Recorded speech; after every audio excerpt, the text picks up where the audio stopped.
gentlemen, we're going to do 9.4a today. We're going to be talking about direct comparisons of series. So today and tomorrow's are just two more in our tests. So we're going to be using the direct comparison test to determine whether a series converges or diverges.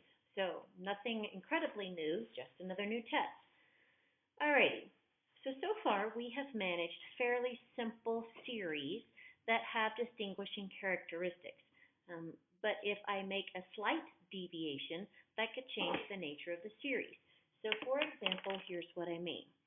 So let's say I have the sum from n equals 0 to infinity of 1 over 2 to the n.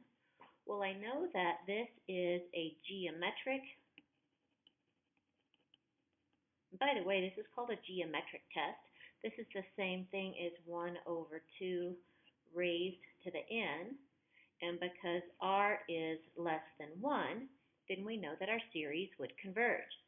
But what happens if I change it and it looks now like this? N is equal to 0 to infinity, and then I have n over 2 to the n.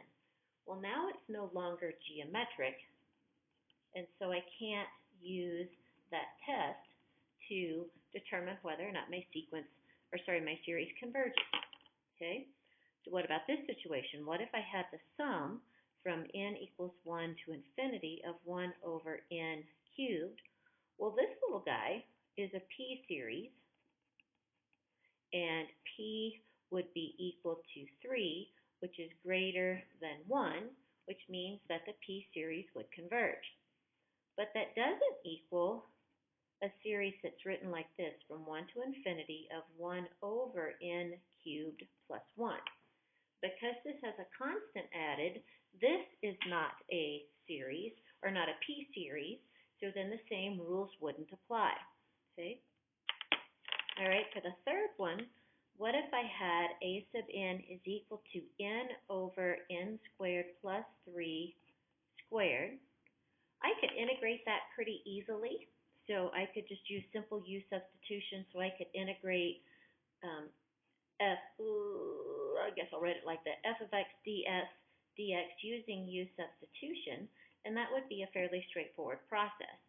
But what if I said b sub n is equal to n squared over n squared plus 3 quantity squared?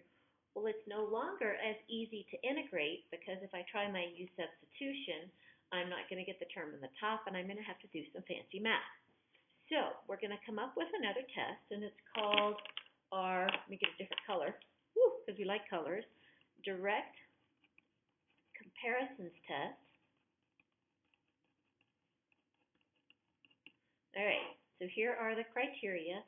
So we're going to let 0 be less than a sub n, which is less than or equal to b sub n. So I'm going to have one particular rule is less than or equal to another rule, and both of them are greater than 0 for all n. Okay? Then I'm going to have these two criteria. It says if n equals 1 to infinity of b sub n converges, then the one that I'm comparing it to, n equals 1 to infinity of a sub n, is going to also converge. Okay? So if I can prove that one of them converges, then I can show that the other converges. All right? Then the second one's going to say if the sum from n equals 1 to infinity of a sub n diverges. And notice the importance on this of the order. So if I could show that this one converges, then that means that this one converges. But if I switch the order, if this one diverges, then that's going to mean that the sum from n equals 1 to infinity of b sub n is also going to diverge. Okay? Another way to state this, depending on which way works better in your brain, says if the larger series converges,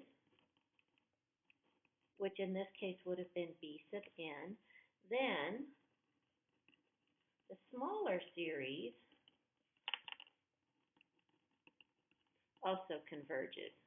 And in this case, our smaller series would have been a sub n. and that's going to be the situation that we wrote with number 1.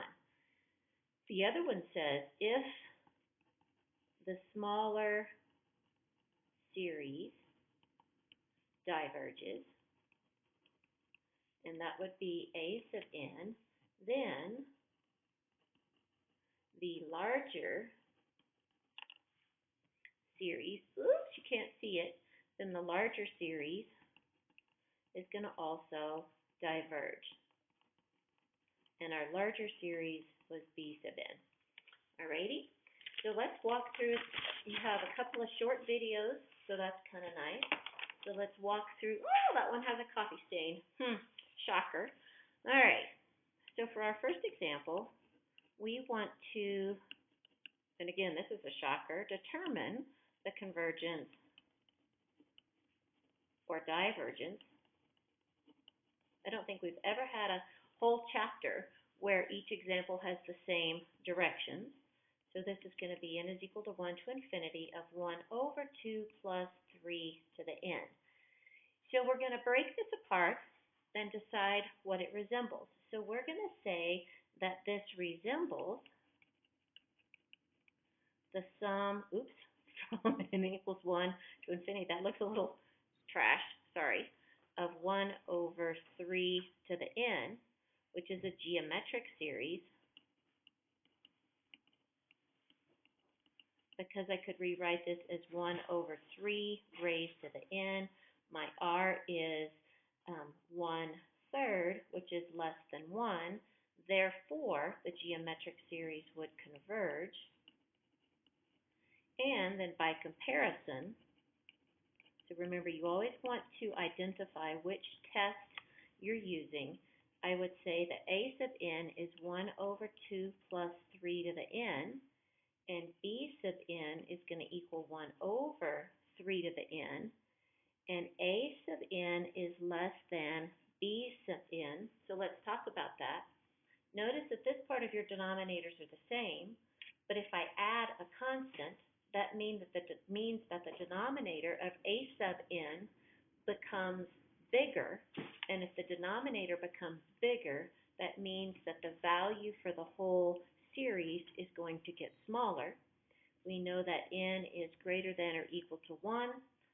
We know that this one converges. B of n is the larger, so since the larger converges, therefore, everything converges. Okay? Alrighty. So that would be how you show your work. So there's not a ton of work to show, but that would be our process for that example. Alrighty. I have one more example for you and then a task. I don't often have tasks for you, but that is what we're going to do today. So I have the same directions. I'm just going to be too lazy to write them. So I'm going to take the sum from n equals 1 to infinity of 1 over 2 plus radical n. All right, so I'm going to use my direct comparison again. So I'm going to say that this resembles 1 over the square root of n, which is 1 over n to the 1/2. Well, this looks like a p series, and our p would equal 1/2, which is less than 1, and because it is less than 1, then we know that it diverges.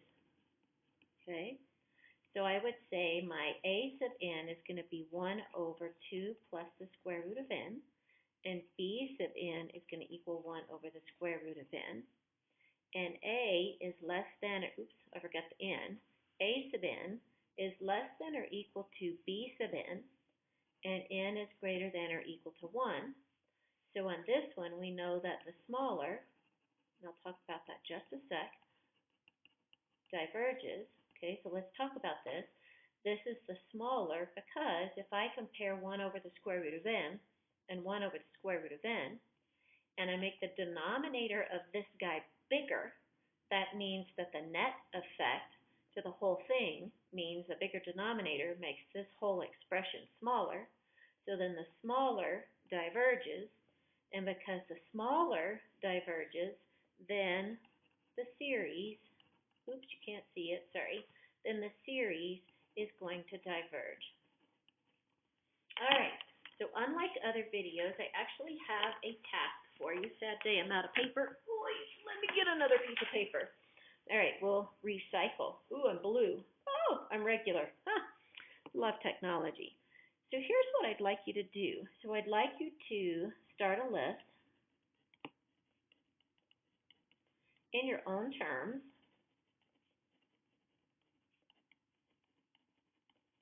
The criteria and the results. So I want you to do the criteria, maybe the uses, and the results. Doesn't have to be anything fancy, but I would like you to start organizing some of your information for the different tests, for the convergence slash divergence. Alrighty? And I'm going to list the ones that we've done so far. So the first one that we've done is the Nth Term Test. Number 2, we did the geometric series test. And we really didn't call it the geometric series test. We just talked about the infinite sum of a geometric series and what the criteria were. The next one that we talked about was our P-series test. Number 4 is the telescoping. And remember, this is the oops, did I spell it right? I think I spelled it right. This telescoping series test, this is the one where terms cancel out, but you need to know what that looks like. The 5th one is the integral test. And then the next thing that we have talked about, and these aren't exactly in order, which I'm not sure why, but they're not, is the direct comparison test. And then over the next week or so, we're going to add even more tests, and then we're going to do a small little project with that information because you have a lot of data that you need to organize in your head to be able to take any series and then be able to run an assessment for convergent and divergent. Alrighty, that's it for today. See you soon.